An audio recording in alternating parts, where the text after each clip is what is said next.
Você quer imprimir seus produtos em quantidades mais próximas à sua necessidade? Imprimir de forma mais inteligente e sustentável?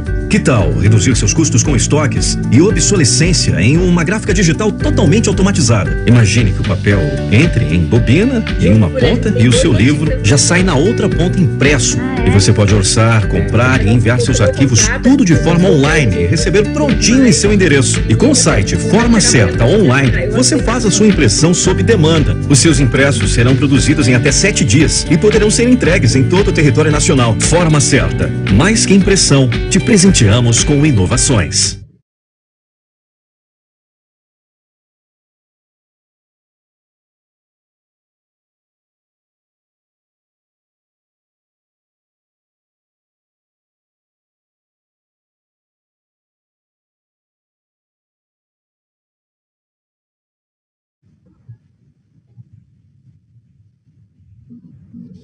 Olá, boa noite. Eu sou a Camila Perlingeiro e bem-vindos a mais um Esquenta Primavera. Estamos na última semana de evento, depois de 2 meses, 40 lives e quase 150 pessoas envolvidas nesse projeto. Eu gostaria de agradecer, em primeiro lugar, aos meus co-curadores e co-organizadores, Haroldo Cerávolo, Paula Cajati e Raquel Menezes, que comigo ajudaram a desenvolver e conceber todo esse projeto, que é totalmente focado na edição independente. Gostaria de agradecer Rafa e Júlia, que estão aqui. Muito obrigada por dedicar um pouquinho do tempo. E agradecer também a audiência, que tirou uns minutinhos da sua segunda-feira corrida para estar aqui com a gente. Gostaria também de agradecer aos nossos apoiadores. Sem eles, a gente não ia conseguir organizar tudo da maneira bacana que a gente fez. Então, muito obrigada, Bookwire, Metabooks, Gráfica Forma Certa e a Embaixada da França no Brasil. Hoje, nós vamos conversar sobre literatura jovem e a comunidade digital. E, para isso, estou com Rafa Fustanho? Fustanho, tá certo. Isso, então tá certo. E Júlia Braga, para a gente falar um pouquinho sobre... a gente vai começar falando um pouco sobre os livros que elas já publicaram, sobre a experiência delas, não só publicando com editoras, mas também publicando de maneira independente. Também quero conversar com elas sobre aquilo que eu acho que é o maior gancho da literatura jovem, que é a formação de comunidade nesse mundo digital. Eu vou fazer o seguinte, meninas, eu gosto muito assim, de começar apresentando vocês... e eu deixo normalmente para falar dos livros no final, mas é que eu acho que o papo vai render tanto que eu queria então começar de uma outra maneira. Quero que vocês se apresentem um pouco, porque eu acho que é melhor do que eu mesmo apresentar vocês, e que vocês contem um pouco dos livros que vocês publicaram por editoras, né? A Rafa publicou pela editora Fora da Caixa, que é uma das editoras que são associadas à Libre. E a Júlia Braga publicou pela Mapalab, que é o bebê que está saindo do forno nos próximos dias. Então, meninas, Rafa, você quer começar? Obrigada pela presença. Boa noite para todo mundo que está acompanhando a gente. Eu tinha falado um pouquinho com a Júlia e contigo. Boa noite todo mundo. Eu comecei minha trajetória aí, não dá para separar do blog. Eu sou blogueira há 10 anos. O dia 2 de agosto a gente completa 10 anos de menina que comprava livros. E foi por causa dele que eu recebi um convite em 2016 da Babilônia na época e comecei a ser escritora. Comecei a escrever, na verdade. E aí depois vieram outros convites entre independentes e, enfim, acabei assinando o contrato com a Increase em 2017. E de lá para cá são 9 livros. Alguns são antologia, tá? Então não escrevo o dia inteiro, não sou Stephen King de saias. Mas e aí os da Fora da Caixa que você citou, foi um lançamento muito especial ano passado na Bienal, porque calhou de ser, na verdade, o ano em que a Sandy e o Júnior voltaram. E esse livro eu já estava preparando desde 2017, acabou que o pessoal gostou muito, a gente está quase com a tiragem esgotada de novo. E até eu tô com ele aqui para mostrar para vocês, que é sempre meu xodózinho, que é o Esse Turo Turo. E aí é isso, estou lançando sempre, publiquei também por outras editoras, publiquei independente e sigo com um blog ainda, falando de livro e filme, e lá se vão 10 anos aí dessa trajetória. Júlia, e você? Conta um pouquinho, porque Júlia é, assim, a rainha do Wattpad. E isso é uma das coisas que eu quero falar, porque eu acho que vai ser muito bacana para a audiência, eu tenho certeza que vai ter vários aspirantes a escritores aqui na nossa audiência hoje, e eu queria, então, justamente levar a conversa um pouco por esse caminho, né? Por esse caminho do que eles podem fazer quando crescer e virarem escritores. Então, Júlia, conta um pouquinho como é que começou a sua vida de escritora. Então, é o que eu sempre falo. Eu sempre tive essa... Assim, minha cabeça vai criando histórias meio doidas, assim. Então, desde que eu comecei a aprender a escrever, eu coloco essas histórias no papel. Então, assim, desde que eu me conheço, eu escrevo. Só que quando eu tinha uns 11 anos, eu comecei a escrever livro que eu chamava de livro de gente grande, né? Que era sem desenho. E aí, quando eu tinha uns 16 anos, eu resolvi arriscar de colocar minhas histórias na internet. Eu coloquei no Orkut, tinha uma comunidade que chamava Nossos Romances Adolescentes, e foi lá que eu conheci várias pessoas, inclusive que eu conheço até hoje, né, de escritores. E aí, quando o Orkut morreu, muitos desses escritores dessa comunidade migraram para o Wattpad, e eu acabei indo também. E aí, agora eu tenho vários livros no Wattpad, e eu consegui publicar aquele do bebê, né, tá saindo agora o livro, a gente fez um financiamento coletivo, que foi muito legal, e agora vai sair o livro. E foi muito legal bom, eu sou editora da Júlia, então, primeiro que foi muito legal, porque foi uma experiência nova pra gente, foi o primeiro livro de literatura jovem que a gente lançou por financiamento coletivo, e foi uma surpresa muito imensa, e eu acho que nem Júlia esperava isso, o rebuliço que foi, e foi muito bacana, porque eu acho que é nesse momento que a gente enxerga o que é você formar uma comunidade orgânica, né? E aí eu acho que tinha, e era muito legal, porque foi um livro que foi escrito no Wattpad inicialmente, nós fizemos uma edição dele, né? Foi uma edição ela foi menos trabalhosa do que eu imaginava, na verdade, mas a gente mudou muita coisa, e com a Júlia, né? E a própria Júlia amadureceu um pouco os personagens, porque era uma coisa que ela tinha escrito 4 anos antes. Eu acho que é bom a gente lembrar que o Querido Bebê ganhou o Prêmio Watts em 2016, então isso é muito bacana, com 4,5 milhões de leituras.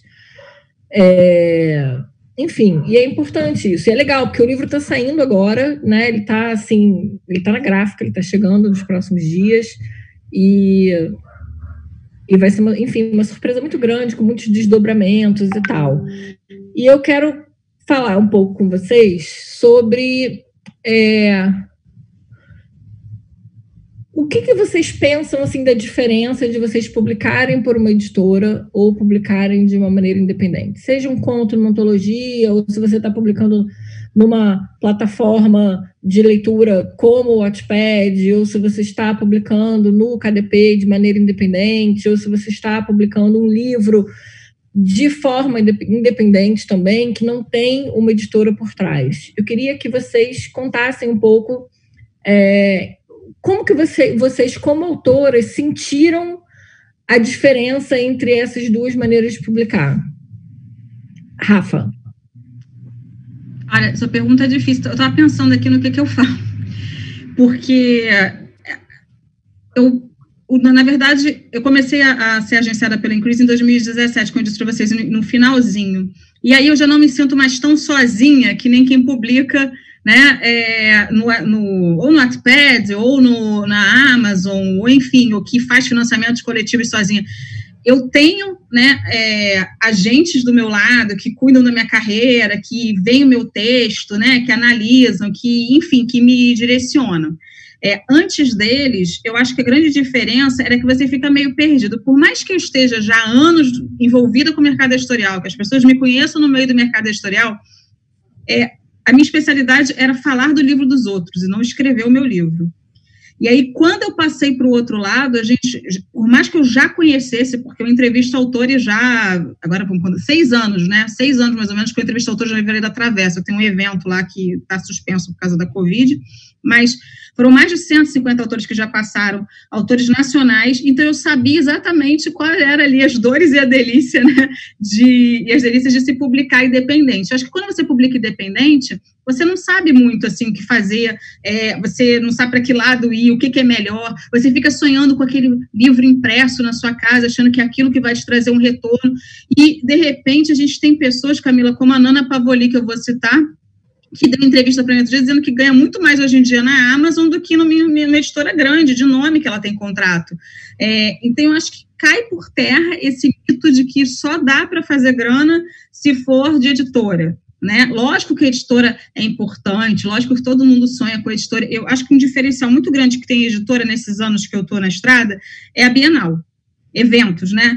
Porque, por exemplo, até vou falar da Fora da Caixa, então, também. Eu tenho a Fora da Caixa e a Giftbox, que também publicou meus livros. Com as duas, eu não tive que pagar stand para autografar, que nem a maioria dos autores independentes paga. Eles me deram um espaço para eu ficar todos os dias lá vendendo meu peixe. Então, assim, você tem tudo aquilo. Eles fazem os brindes, eu não tenho que me preocupar com a capa, com a diagramação, com a revisão, coisas que a gente se preocupa quando a gente, né, estou dizendo isso antes da Increase ainda, mas, e aí, isso no evento, para mim, foi o grande diferencial que eu tinha. Eu nunca fiz igual a Júlia de publicar em Wattpad ou na Amazon antes de ser de agência. Então, acho que o grande diferencial é esse conforto que tem, né, você chegar num evento e saber, tipo, a Primavera Literária, que é um evento que mora no meu coração, assim, como é que eu estaria ali se não fosse a editora que fechou com vocês e tudo? Então, assim, eu fui pela primeira vez como autora pela Babilônia, então eu fui entrevistada pela Simone Magno, uma coisa que me marcou muito, porque ela é uma pessoa que entrevistou Ziraldo, Maurício de Souza, maravilhosa, e eu falei, gente, vou ser entrevistada por ela, oi, quem eu sou para ser entrevistada por ela? E aí, eu disse isso para ela no dia. Então, assim, é isso que faz. Eu acho que uma coisa complementa a outra. Mas eu sempre digo para as pessoas para não desistirem, que eu sei que o meu caminho foi o inverso. Meu caminho, as pessoas me conheceram pelo blog, então eu recebi convite, então foi mais fácil, né? Como as pessoas gostam de dizer. Não é fácil, não é. Mas é um caminho inverso, né? Por exemplo, do da Júlia, que sempre publicou, que tinha grupo no Orkut, provavelmente ela conhece Savélia e Meia Oliveira, que são minhas amigas também, e que também começaram desse jeito. Eu tiro meu chapéu, porque realmente elas começaram assim, do nada mesmo, né? Quando só tinha mato, e isso é incrível. E eu acho que a editora te dá essa base, mas eu acho que a maior diferença que eu senti hoje, até hoje, realmente foi nos eventos. Os eventos realmente é sensacional você ter essa proteção da editora. Quando você vai sozinha é outra história. Você por si, né? Deus por todos. Então, acho que essa é a diferença maior que eu senti. Rafa, bom, só antes da Júlia falar, queria só te dizer que assim, estou assim, felicíssimo que a Primavera mora no seu coração, porque fui eu que criei a Primavera. Junto com outras 2 editoras, a Marta, que é minha sócia na Mapalab, ela era editora da Casa Palavra, e ela foi quem juntou o primeiro grupo de editoras, que a gente chama de pequenas editoras, naquela época nem existia ainda o termo de editores independentes. E isso foi o quê? 2000, quando a gente fez isso. E a gente lançou a primeira Primavera no Jockey em 2001 também. É isso, o mundo era outro. Não, é maravilhoso, assim, é um evento incrível que eu sempre fui de leitora, e de repente eu estava sendo entrevistada por alguém que eu admirava e lançando um livro. É uma virada de chave, assim, que eu nunca imaginei na minha vida. Então, é isso que teve a diferença. Eu tive o apoio da Babilônia, né, que até já não existe mais, eu tive da Michelle Stroza, que foi a primeira pessoa que eu tive contato de edição, depois tive da The Giftbox, da Fora da Caixa, tive de todas as editoras da Burn Books, de todas as editoras que me publicaram, eu tenho assim, um carinho muito grande, porque elas me deram, mas também eu tenho carinho pela Increase, porque é ela que me direcionou direitinho, assim, para onde vai? Vamos fazer isso, para não ficar parada também, né? Porque se a gente esperar também o contrato dos sonhos cair, a gente não anda. Então, acho que isso é muito bacana. Júlia, você tem uma trajetória diferente, você teve, assim, enfim, a oportunidade de lançar vários livros de maneira independente, e você depois caiu no nosso colo, né, no colo de uma agência que é uma editora, de uma agência de conteúdo, na verdade tocada por 3 editoras, né, e eu queria que, embora o Querido Bebê ainda esteja saindo do forno, quer dizer, é só o começo para ele, né, ele já está com uma trajetória tão bacana, mas ainda é só o começo para ele, queria que você dissesse para a gente como é que foi essa diferença de ter alguém que pegou na sua mão para poder fazer um projeto acontecer. E o que você espera, na verdade, do teu futuro, né? Então, uma coisa que eu acho muito vantajosa do Wattpad é que os leitores, eles dão feedback em tempo real.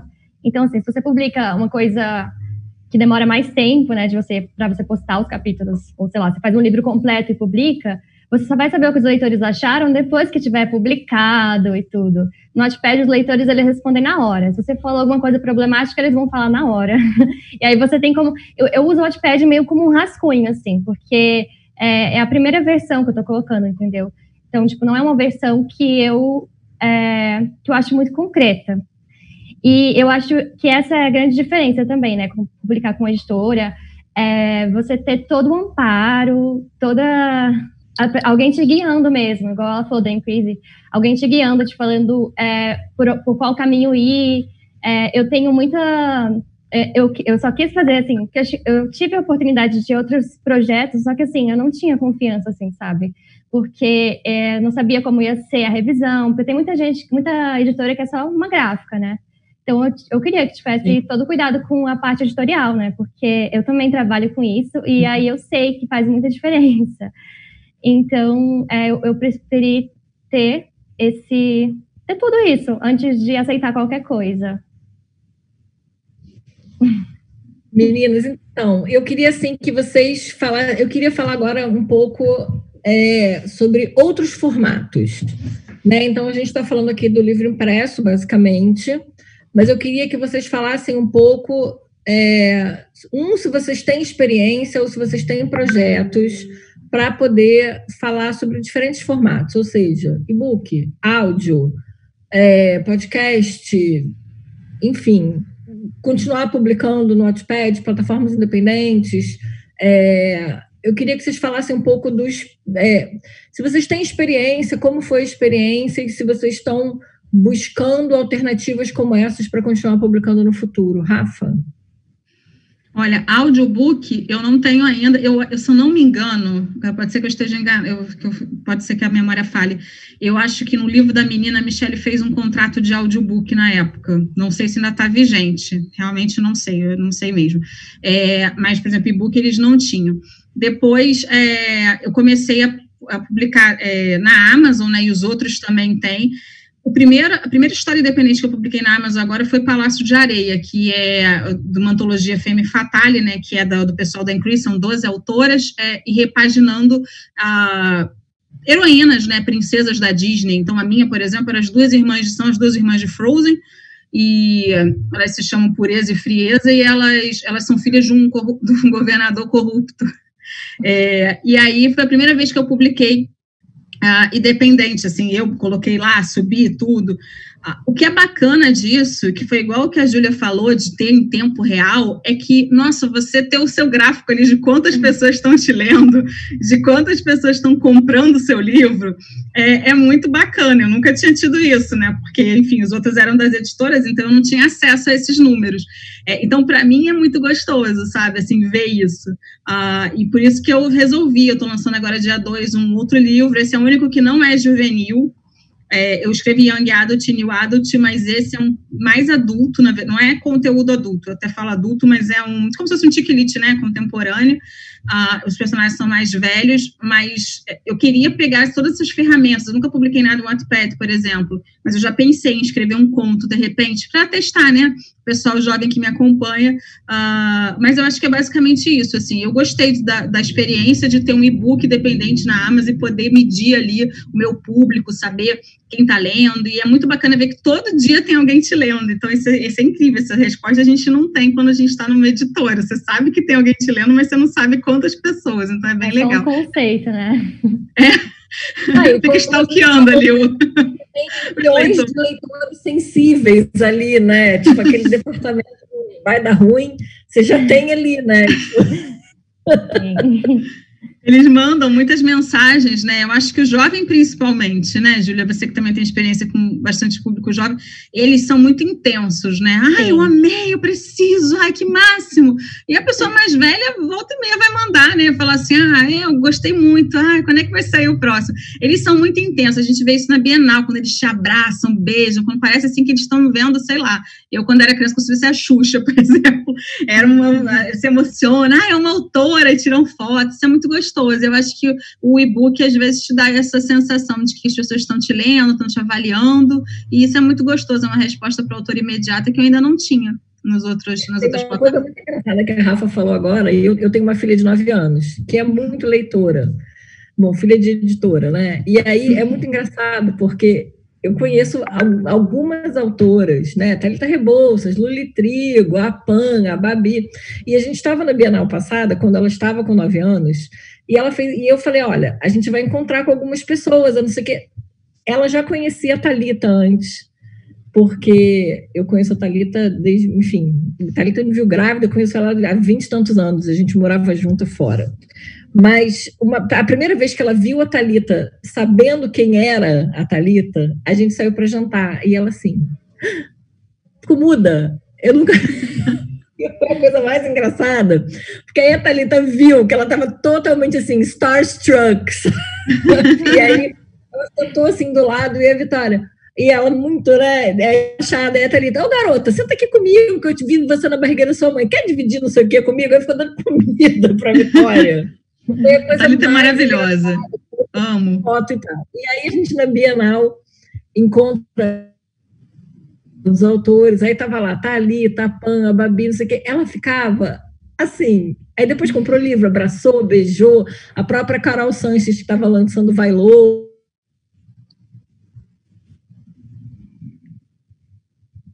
eles começam a idolatrar um pouco, né, assim, e aí depois vai crescendo, vai ficando adolescente, vai ficando um pouco mais velha, e isso vai mudando, né? Assim, a própria relação com o autor. E aí eu quero aproveitar que a gente está nisso, e aí eu até quero que Júlia responda a pergunta que a gente fez anteriormente, que é para falar um pouco sobre isso, mas eu queria conversar um pouco depois com vocês sobre essa coisa da formação da comunidade jovem.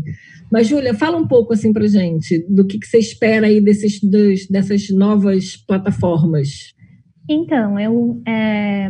recentemente eu venho pensando em, assim, porque inicialmente as pessoas, todo mundo pensa em publicar físico e tal, só que assim, o digital tá crescendo bastante, né, tem muita gente publicando só no digital, e eu tô tentando arrumar alguns contos para colocar no digital também, para na Amazon, no caso, porque os meus estão no digital todos, né, no Notepad, mas de graça.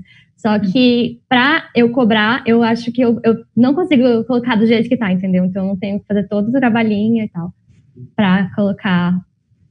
Um trabalho de edição, de revisão, isso, né? Um trabalho de construção do próprio conto, né? Isso. Bacana, eu acho essa uma ideia ótima. Eu queria falar um pouco com vocês, então, no assunto aqui principal da gente. Estamos chegando aqui na metade do tempo. E eu queria falar um pouco sobre como foi essa formação dessa comunidade de leitores, né? A Rafa começou como blogueira, né? Começou, né, como ela mesma diz, comentando o livro dos outros, então ela formou a comunidade dela assim. A Júlia no Wattpad, muito. Eu queria que vocês falassem um pouco como que foi esse começo, e como essas pessoas depois se tornaram seus leitores reais e fiéis e fãs e seguidores e, enfim, como vocês chamam essa galera. Rafa. Olha, nesses 10 anos parece pouco tempo quando você fala, são 10 anos, mas é uma longa estrada. Muita gente desistiu pelo caminho, muita gente mudou, as pessoas me perguntam, Rafa, como é que você consegue dar conta de tanta coisa? Porque quando você vira escritora, você passa a escrever, o meu blog, eu sempre tenho que ter, eu tenho um canal no YouTube, né, que é vinculado ao blog, então eu sempre tenho que falar sobre os filmes e livros que estão sendo lançados, o pessoal cobra. E nesses 10 anos, muita gente parou de acompanhar, ou porque não tem mais interesse, ou porque, enfim, não tem tempo, a vida mudou, e algumas pessoas, os filhos passaram a me acompanhar, então isso é incrível nesses 10 anos.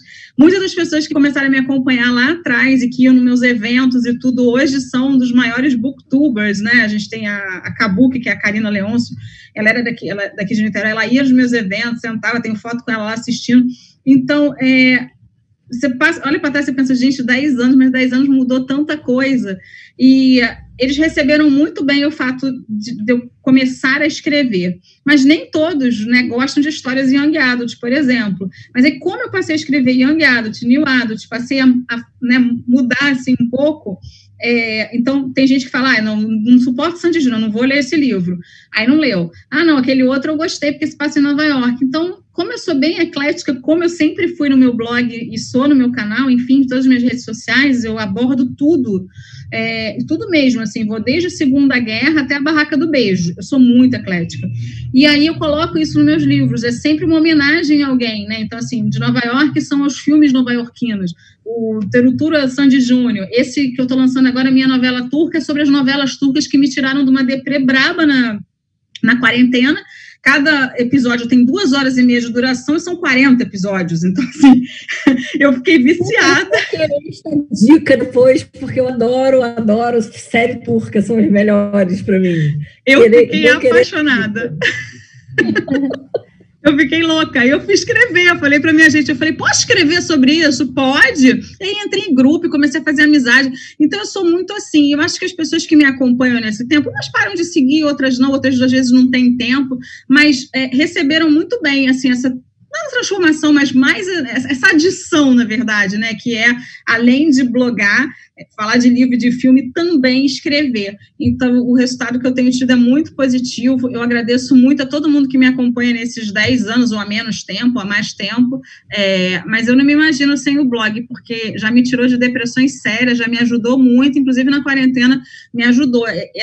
Inclusive, essas dicas de novela turca vieram de pessoas de livro que me acompanham, do mercado editorial, que escrevem para o blog, que falaram, Rafa, vai assistir. Quando eu comecei a assistir, foi paixão à primeira vista. Eu agora só paro quando eu visitar Istambul, que por enquanto não dá para ir. Vou com você, vamos fazer excursão. Vamos embora.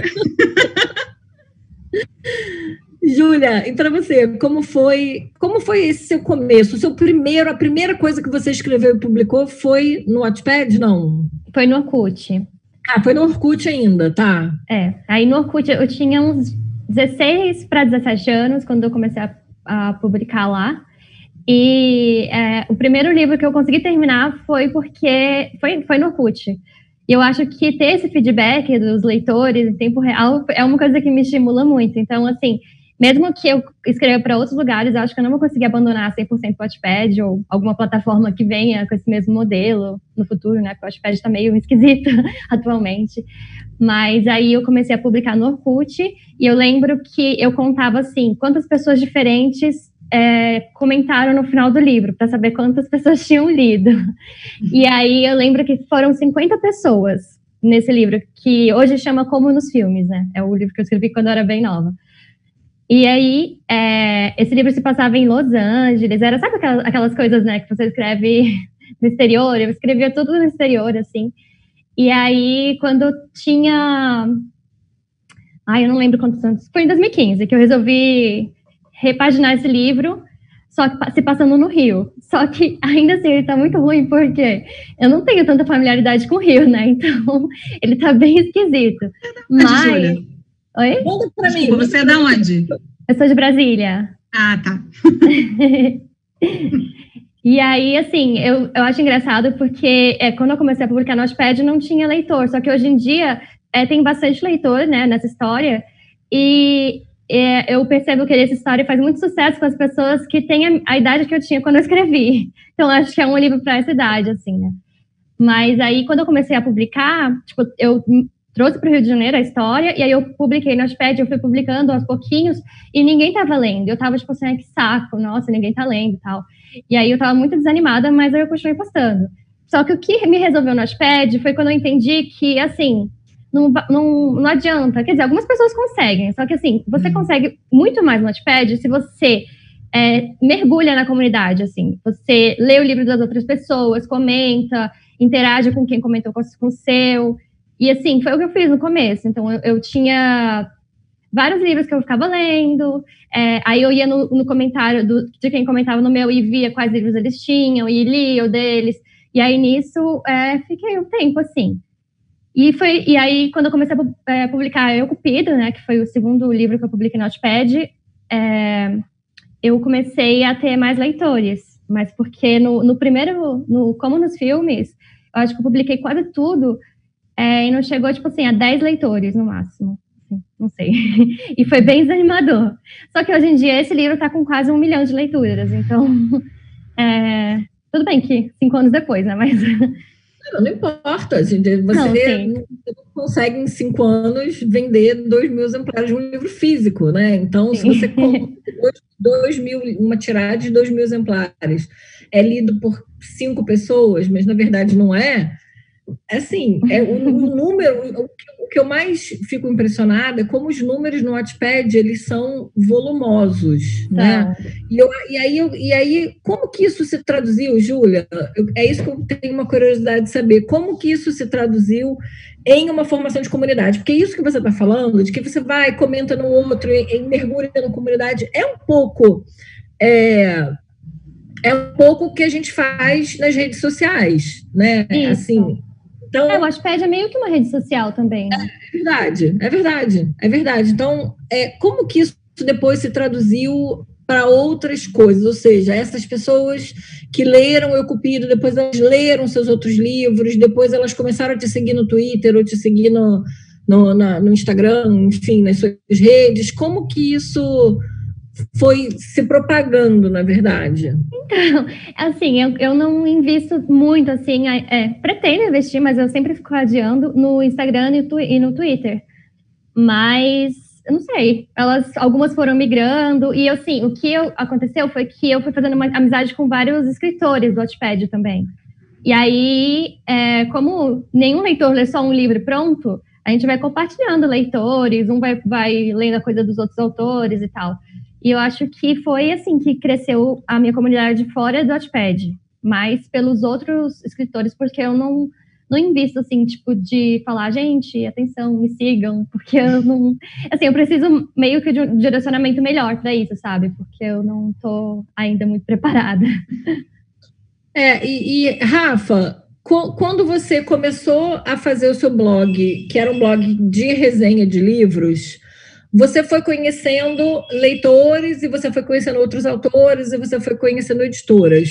Como que essas pessoas, né, essa comunidade inicial que você formou, ela virou o que você é hoje, né? Enfim, uma editora, uma autora que é publicada por várias editoras, uma autora que ainda continua com leitores. A gente tem até aqui um comentário dizendo, Rafa também, o blog dela ajuda muito nas referências que ela coloca nos livros.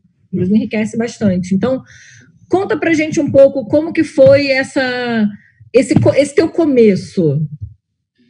Na verdade, tudo começou com o Fórum da Galera Record, ele era da Ana Lima, né? A Galera Record foi fundada pela Ana Lima em 2007, se eu não me engano. Eu gostava muito de uma autora que ainda existe, mas eu não sei se ela ainda está escrevendo, porque acho que ela, enfim, ela já ficou muito rica, acho que ela parou, que é a Cecília von Ziegler, de Gossip Girl. E aí eu gostava desse livro, e aí eu comecei a seguir a editora por causa disso, e aí comecei a ser muito participativa, e comecei a ser muito, inclusive assim, comecei a participar todos os dias, eu ia para o Fórum da Galera Record, e aí abria, eu nem lembro o nome como é que era, mas você abria discussões, você abria discussão, e falava de um livro, e gente, lá é tão incrível que saiu de lá, a Pan Gonçalves era de lá, Larissa Siriani era de lá, eu provavelmente estou esquecendo mais gente, mas muita gente que hoje em dia é famoso, booktuber, autor, saiu de lá. Então, assim, foi uma mãezona pra gente. Lá a gente aprendeu várias coisas, eles explicavam várias coisas, depois eu fui moderadora, e aí depois eles me chamaram para ser colunista deles, eu fui colunista de 5 a 6 anos. Então, ali começou meu primeiro contato com a editora. Quando eu comecei a botar o blog no ar, já foi 2010, eu já estava há 3 anos participando do fórum. E aí, as pessoas que acompanhavam o fórum já me conheciam, eu era muito ativa, todo mundo sabia meu nome, e passaram, então, migraram para... Eu nunca tive, por exemplo, página no Orkut, né? A minha primeira página já foi no Facebook, e eu coloquei no ar em 2010, e aí de lá para cá o pessoal começou, aí depois o fórum acabou, foi extinto, e aí eu comecei, as editoras começaram a fazer contato comigo, aí eu conheci o pessoal da Intrínseca, comecei a conhecer todo mundo, as pessoas começaram, às vezes eles me procuravam, às vezes eu procurava e me apresentava, e aí 1 ano depois que eu botei o blog no ar, eu comecei a fazer evento. E como eu sou formada em jornalismo, sempre quis entrevistar autor, apesar de trabalhar muitos anos com outra área, eu comecei a chamar. Entrevistei Thalita Rebouças, entrevistei Rafael Montes, assim, comecei a fazer amizade com essas pessoas também, porque elas viam que eu realmente gostava, e gostava das entrevistas que eu fazia, e aí nisso foi trazendo um público, e aí aqui no Rio de Janeiro, claro que é o meu forte, né, sempre quando eu vejo uma edição, ela falou que ela não mexe muito com o Instagram, mas eu sempre faço uma edição de rede social. Rio de Janeiro ganha de lavada, né, assim, é muito, por exemplo, vou na Bienal do Rio de Janeiro, muito mais gente vai me ver do que se eu for fazer uma tarde de autógrafo em São Paulo. O meu público é muito grande no Rio de Janeiro, porque me conhece dos eventos, e aí já se vão aí 10 anos, depois eu comecei a fazer o evento da menina, que é vinculado com o blog, e comecei a chamar as pessoas também para entrevistar, era chamada por editora. Então, assim, tem muita coisa nessa estrada, muita água que rolou nesses 10 anos, que fez, o que eu sempre, mais marcante para mim, foi quando eu fazia os eventos Jojo Lovers, da Intrínseca, né, o patrocínio deles, apoio deles, na FENAC, na extinta FENAC aqui do Rio. E aí um dia me ligaram, eu estava no trabalho, perguntaram se eu queria ir no Conversa com o Bial, que a Jojo Moyes estava vindo no Brasil para acompanhá-la. Aquele dia, assim, eu penso, gente, eu ganhei na loteria, nunca mais vou acertar nada na minha vida. Você imagina você ir com uma das suas autoras favoritas da vida, que você fala dela e todos os livros de trás para frente. Quando eu encontrei com ela no avião, eu até perdi o medo do avião, nem lembro mais quanto tempo eu fiquei dentro do avião, porque é um sonho, sabe? Aí muita gente me conheceu também, muita gente, quando eu fui no Bial, viu, aí falou, eu lembro de você quando você foi lá, começou a me conhecer. Naquele dia eu lembro, gente, que eu nunca me senti muito famosa, porque era muito tarde, o programa dele é tarde, aí passou, sei lá, acho que era 1h da manhã, e eu tinha, eu acho que mais de 1000 mensagens, de gente me mandando mensagem no Facebook, mandando até para o e-mail meu do trabalho, que eu não sei como que descobriram, mandaram várias coisas assim, então assim, foi muito bacana, e nesses 10 anos aí a gente tem muita história ainda para contar, né, então assim, ainda para contar mais anos, então foi muito... É muito engraçado essa coisa do poder da televisão, que eu acho que a gente não se dá conta.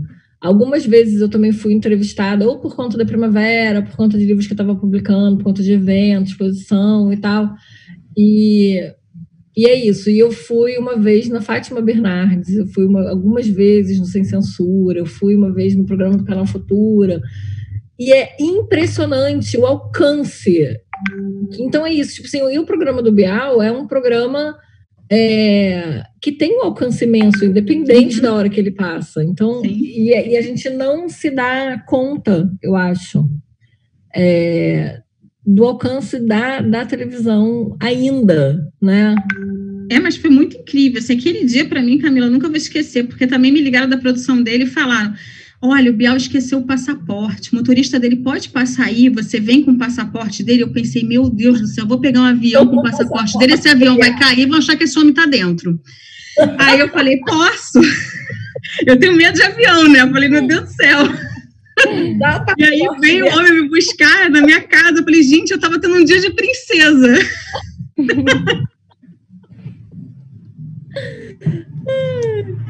Eu não passo por outra dessa, não. Acho que nunca mais. Foi muito gostoso. Mas eu agradeço muito as editoras parceiras. Que na verdade passa, mas vai passar de uma maneira diferente, porque é isso.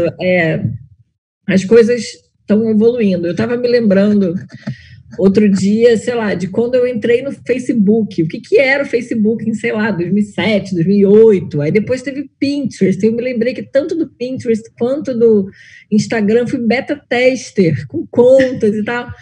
E aí você vê, assim, aí, por exemplo, o Pinterest, que é uma coisa que uma vez eu indexei, eu tinha um blog também, e eu indexei 3.000 posts. Assim, foi uma força-tarefa para indexar tudo no Pinterest.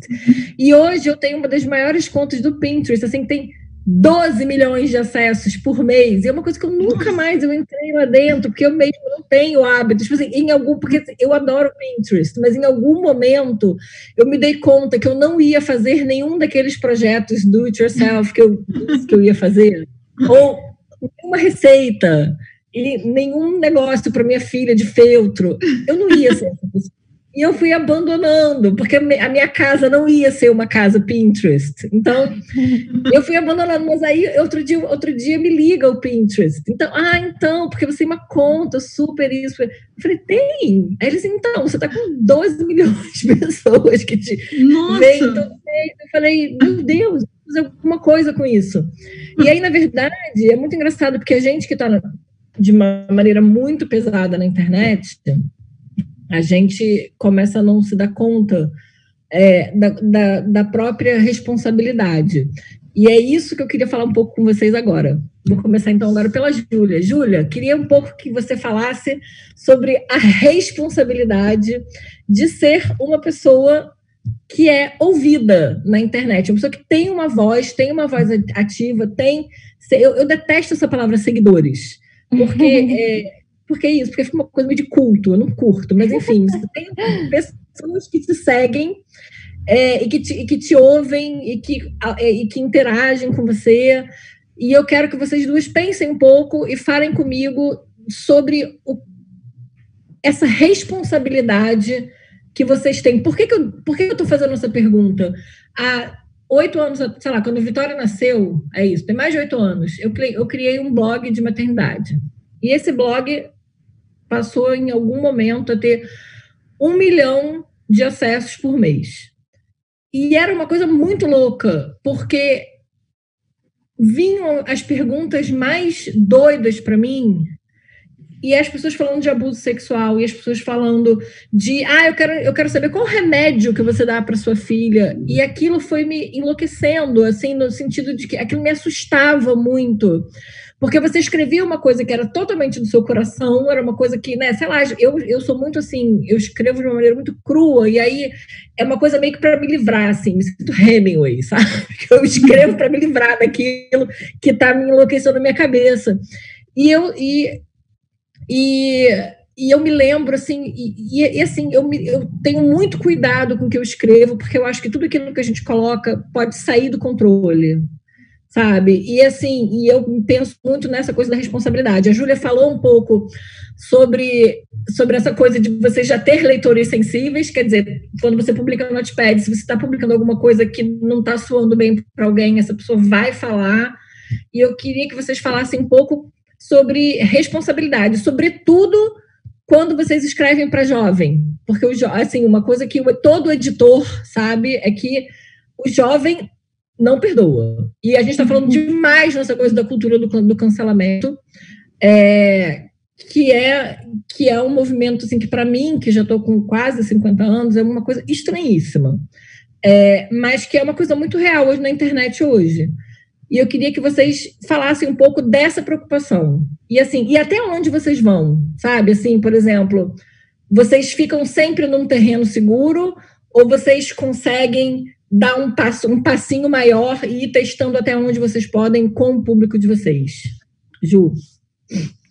Então, eu acho que o que mais me preocupa não é nem, assim, eles, sei lá, se revoltarem contra mim e, sei lá, me cancelarem, mas eu me preocupo meio com... porque eles estão em formação, né? Então, se eles consomem um conteúdo muito problemático, eles vão formando essa cabeça mais problemática, assim, eu não sei explicar.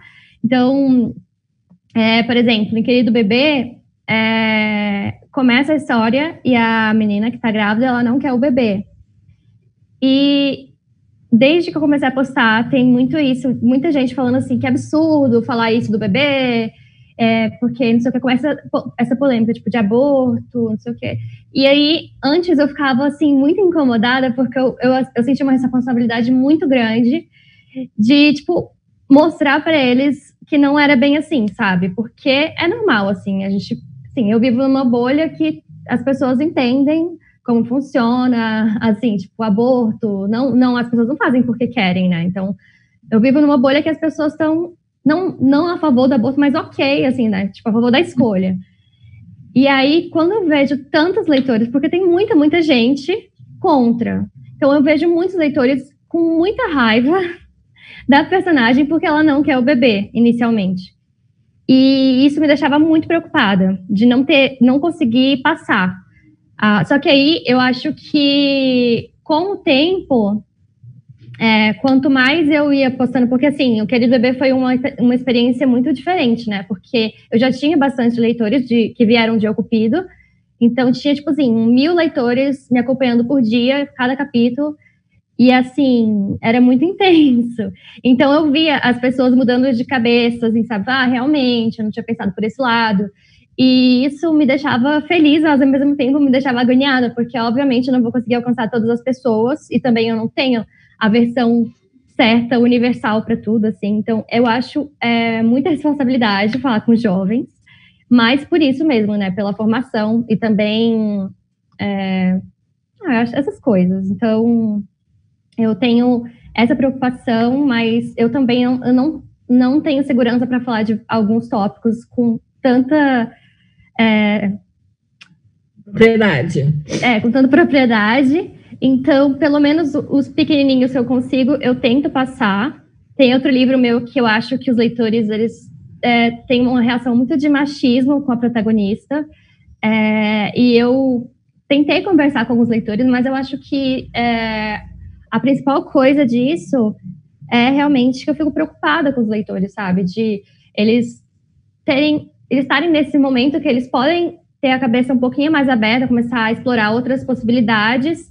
E eu ser responsável por isso me deixa com um pouco de medo, mas eu acho que é uma coisa necessária, né, se eu escrevo para jovens. Mas você, por exemplo, na época, ainda falando de Querido Bebê, você honrou, assim, também a posição da Isabela? Sabe, assim, porque, ok, Isabela no começo, né, não queria ter o bebê, ela tinha 16 anos, olha o pânico, óbvio, né, assim, é muito natural, eu acho que seria mais difícil se ela já tivesse aceitado numa boa como uma mulher de 37 anos, que estava exultante porque ficou grávida. E você honrou um pouco isso, ao invés de ficar se explicando? Porque a gente gagueja um pouco, né? Então, no começo eu ficava muito agoniada, e cada pessoa que comentava alguma coisa falando que é absurdo, eu ia e falava assim, olha, não é bem assim. Eu ficava explicando para cada pessoa, e hoje em dia eu só meio que observo de longe, vejo a pessoa e fazendo a cabeça dela, ou desistindo de ler também é uma possibilidade, né, sozinha. Só que o que eu percebo é que muitos leitores, eles compram essa briga, sabe? Eles começam a discutir com os outros leitores, assim, não, mas não é bem assim. Tá sendo muito imaginando um mundo perfeito, não é assim. A pessoa não vai mandar pro orfanato ser adotado e pronto, sabe? Tipo, eles ficam conversando entre si, né? E eu observo. Eu falo isso muito para minha filha, Vitória, o mundo não é Chiquititas, esse orfanato não existe, meu filho, não é assim, porque eu acho que é isso, né, tipo assim, é como as novelas onde você vê o subúrbio sempre lindo e sem nenhum problema, né, não existe um problema social ali nunca, né, tipo assim, você tá no subúrbio ou você está no Leblon, é como se fosse a mesma coisa. E aí, Rafa, eu queria que você falasse um pouco sobre isso, sobre como que você lida com temas mais sensíveis com a sua comunidade, se você tem algum problema em... Na verdade, a palavra certa é que eu tenho medo. Até hoje, nos meus livros, eu não tive, e aí isso eu me questiono, até onde que eu posso ir com a representação, porque assim... eu acompanho muito o Twitter, tá? Apesar de não twittar tanto, mas eu acompanho muito, e existem duas coisas. Existe eu, branca, cis, vou lá e faço um personagem, um casal LGBT, posso fazer leitura sensível, devo fazer leitura sensível com quem tem lugar de fala, beleza, vou e coloco. E aí, se uma editora grande vem e compra essa história, a comunidade pega e diz para mim, olha, poxa, mas por que vai publicar a Rafaela se ela não tem lugar de fala e se tem tanta gente que tem lugar de fala e não está publicando? E, ao mesmo tempo, eu acho que eles têm todo o direito de reclamar isso, porque é uma comunidade que sempre foi muito massacrada pela sociedade e julgada, não tiro direito nenhum, mas também cai um pouco do que a gente fala, Camila, de que a arte é livre, né? Eu não tenho que ser homem para publicar um livro com um personagem masculino. Eu acho que a representatividade é super importante. É a primeira vez, agora eu estou escrevendo um livro para Fora da Caixa, que ia ser lançado na Bienal, mas acabou indo para outra data, o lançamento, que eu estou colocando uma personagem que é lésbica. E por que eu fiz isso? Foi para lacrar? Foi para representar? Não. Na verdade, eu quis fazer uma homenagem para a primeira amiga que eu tive que se assumiu anos atrás. Então, assim, eu sou de uma geração onde as pessoas não podiam falar que eram lésbicas, elas eram olhadas torto, elas eram sacaneadas, desculpa o palavrão, mas era isso, ficavam gritando que ela era sapata, enfim, e ela enfrentou tudo isso. Então, para mim, ela é uma pessoa muito importante que me marcou, e que hoje em dia, ela tem a vida dela, ela tem a esposa dela, então, assim, eu quis fazer uma homenagem para essa pessoa, assim como eu faço em vários livros, mas eu não quero de forma nenhuma, não é abordada a fundo, e é isso que, muitas das pessoas reclamam, que cadê a representatividade nos livros? Eu acho incrível ter representatividade cada vez mais, mas eu não quero pisar em terreno que eu esteja ofendendo alguém. Tá? Eu me preocupo muito com isso, eu estou sempre querendo ouvir, eu estou sempre querendo, ferir, por que eu feria, né? Eu não acho que tudo que as pessoas falem seja mimimi, eu estou sempre disposta a ouvir se eu não faço parte daquela comunidade, se eu não tenho lugar de fala com aquele assunto. Quanto à cultura do cancelamento, eu sempre lembro do filme A Espera de um Milagre, onde eu sempre fui a favor durante muito tempo de pena de morte, e hoje em dia eu não sou mais. Por quê? Porque depois que eu vi aquele filme, a gente passa a ver que, às vezes, a pessoa que é inocente é dada como culpada, é tirada a sua vida e depois não tem mais como voltar atrás. Então, isso acontece todo momento quando você cancela uma pessoa porque ela fez uma coisa e, de repente, realmente foi horrível, ela fez uma coisa pavorosa, mas, às vezes, ela não fez aquilo ou foi interpretada erroneamente, e aí, depois que ela já perdeu o emprego, que ela já tirou a própria vida porque não aguentou a pressão de todo mundo contra ela, xingando ela, eu acho que a internet ela tem que ser usada para o bem, mas ela tem sido muito usada para o mal, você me entende?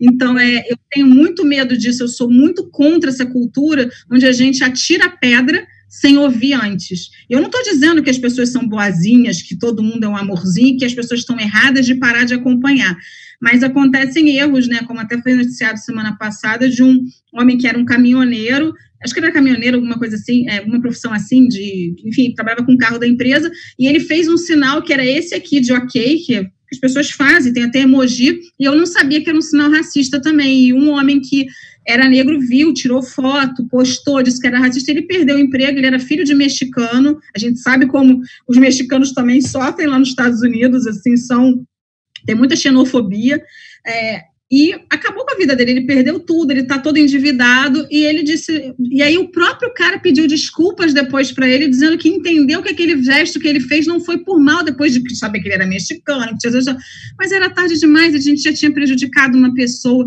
Então, assim, esse imediatismo de querer like, de querer mostrar, de querer ver o outro se ferrar, eu sou muito contra, Camila, eu não consigo gostar disso, e assim, eu tenho medo, não do cancelamento, né, porque se eu não sou super famosa, as pessoas não vão retweetar um cancelamento da Rafa, mas... Ele vai perder contrato de publicidade, né? Não vou perder, não tem nem contrato para perder, mas eu me preocupo muito com isso, mas a Increase, no meu texto, eles fazem leitura sensível, eles trabalham, então assim, por ter agência, eu estou livre de ter esses errinhos que às vezes quando a pessoa, erros grandes, né, mas que a pessoa faz, às vezes sem pensar, e a gente na verdade está na nossa cultura, né, Camila, eu já falei muita palavra racista, assumo, já utilizei, já fui racista, sim, não vou mentir para você que eu nunca usei uma palavra, sabe, até porque a gente repete o que a gente ouve em casa, muitas das vezes, mas eu acho que tem sempre tempo para se perdoar e ser perdoado.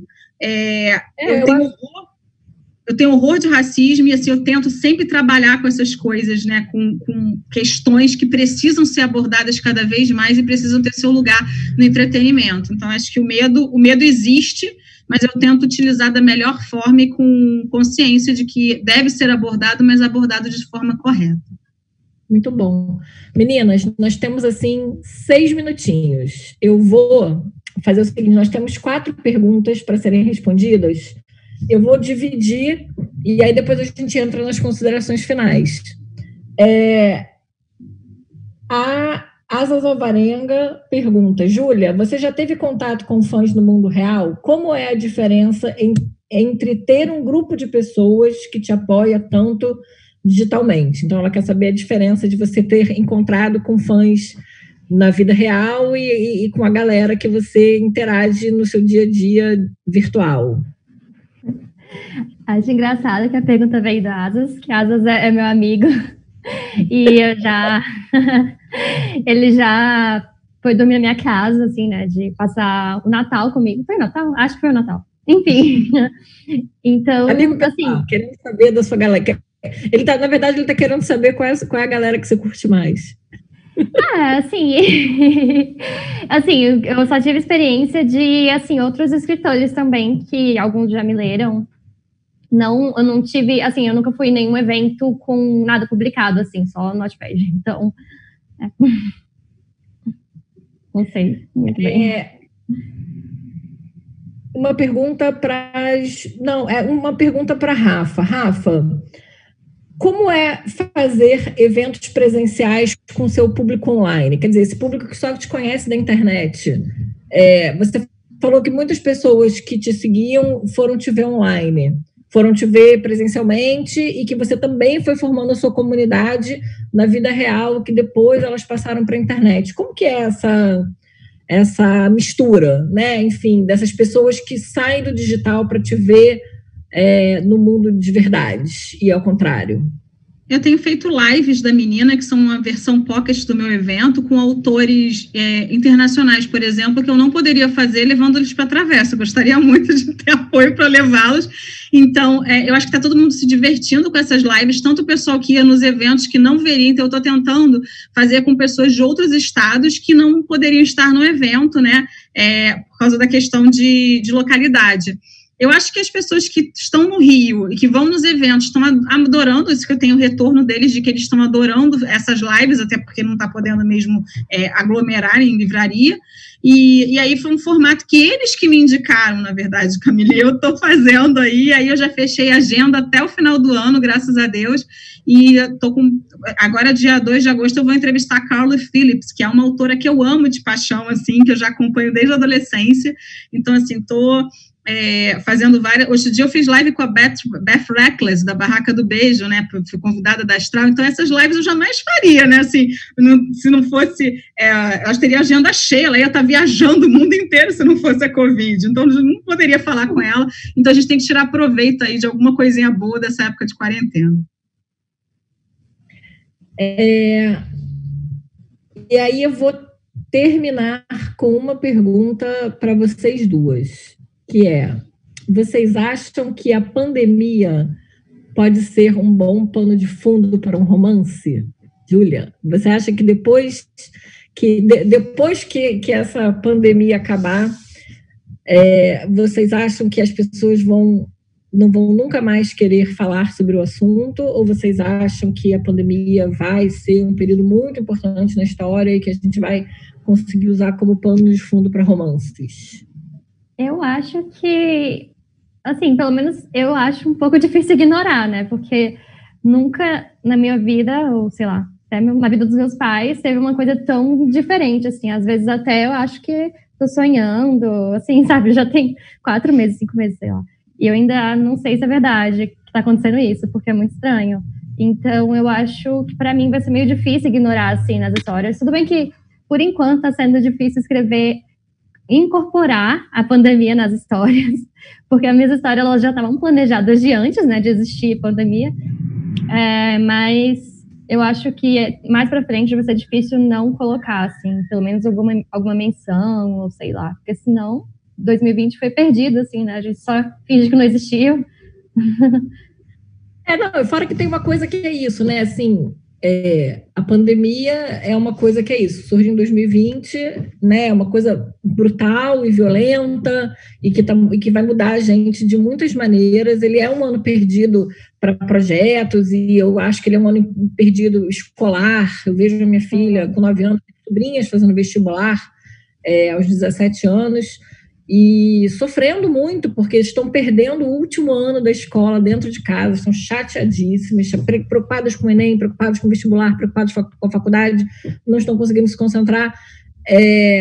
E um ano perdido para nós mais velhos, que estamos aí cheios de projeto, empresa, agora a gente, com os projetos todos que a gente tinha para 2020, versus estamos tentando todos manter a cabeça fora d'água e tentar sobreviver, no fundo, é tentar não falir, né? Então, eu acho que sobretudo quem trabalha com cultura, a gente está, o ano virou meio isso, né? Meio todos os projetos que eu tinha para esse ano versus como vou me manter viva até 2021 ou até isso acabar, porque a verdade é que não acaba, né? Não é uma coisa que vai acabar.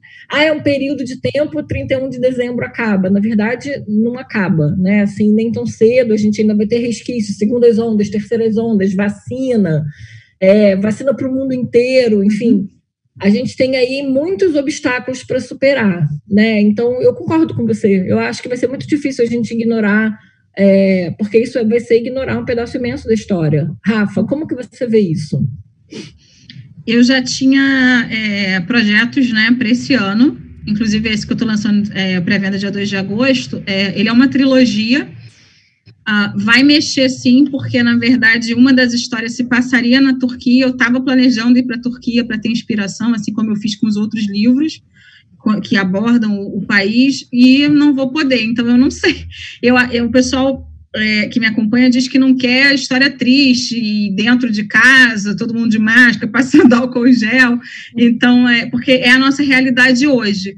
Eu acho que os livros que eu escrever esse ano e o projeto do próximo ano provavelmente não vai ter quarentena, não vai abordar o Covid, que eu vou meio que fingir que não existiu, mas não quer dizer, Camila, que eu não possa criar uma história sobre quarentena, sobre esse tempo, abordar isso, mas é porque na minha cabeça já estava tudo escrito, e aí para eu inserir isso vai ficar uma carga muito pesada, que é o que a gente está vivendo, vou ter que abordar morte, vou ter que abordar isolamento, então assim, vou ter, como é que fala, liberdade poética de não passar uma borracha, que isso não dá para passar, mas de fazer meio que de não focar muito em data, principalmente, para poder ser 2019, para poder ser fevereiro de 2019, 2020, então vou fazer desse jeito, porque senão vou ter que mexer muito na história e aí não daria.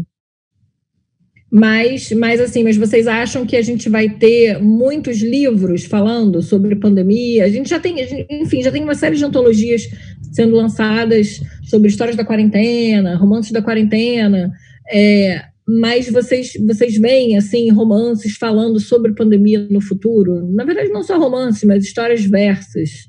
Eu acho que sempre vai ter, né? Desculpa, Júlia, eu falei junto contigo. Não, pode falar. Aliás, a Júlia pode fazer o bebê 2, porque o que eu tô de amiga grávida nessa quarentena não é brincadeira, porque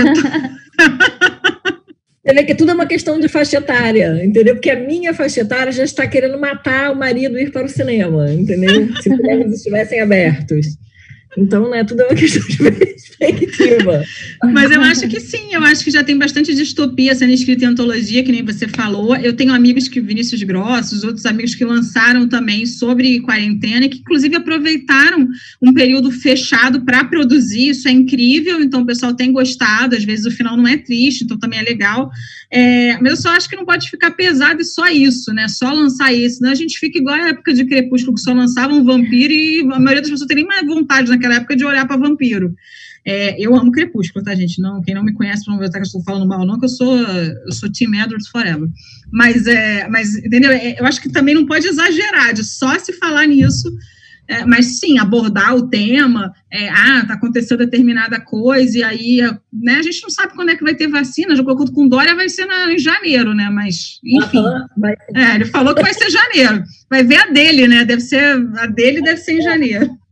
Aí todo o lote que o Trump já comprou. Eu vou terminar Enfim, meninas, passando só um pouquinho aqui do nosso horário, eu queria que vocês fizessem assim, as considerações finais de vocês, dando uma dica.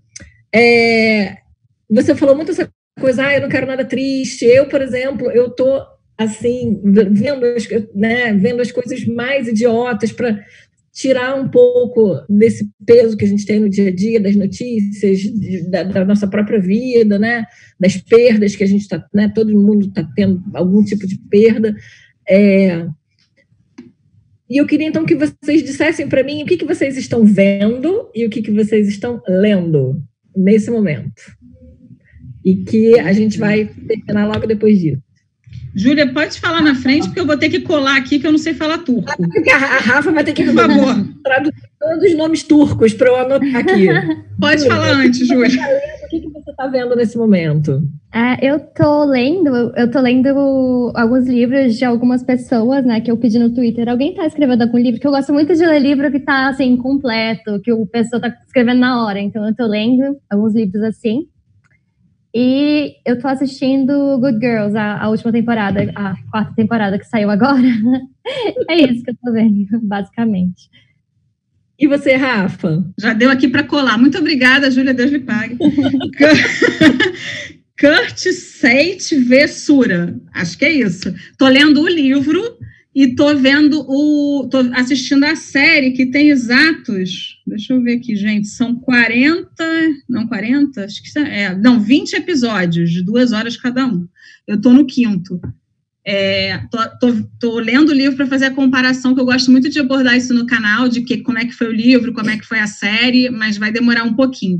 E, ao mesmo tempo, tô lendo O Silêncio da Casa Branca, O Silêncio da Cidade Branca, desculpa, que é da Intrínseca, da minha parceira, e eu vi o filme, aí muita gente meteu o mar que eu não gostei do filme, porque uma galera também não gostou, mas falou, poxa, mas o livro que é bom você não leu, e agora eu tô lendo o livro, então às vezes eu faço o inverso, porque foi lançado depois do filme. Mas o pessoal gosta muito que eu faça esse comparativo livro versus filme, então eu tô aí nesses dois, lutando aí.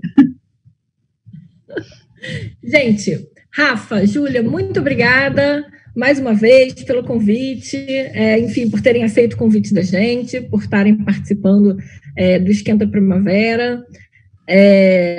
Eu espero que vocês possam estar com a gente em outras ocasiões, que a gente consiga fazer esse encontro ao vivo, numa próxima primavera ou numa Bienal.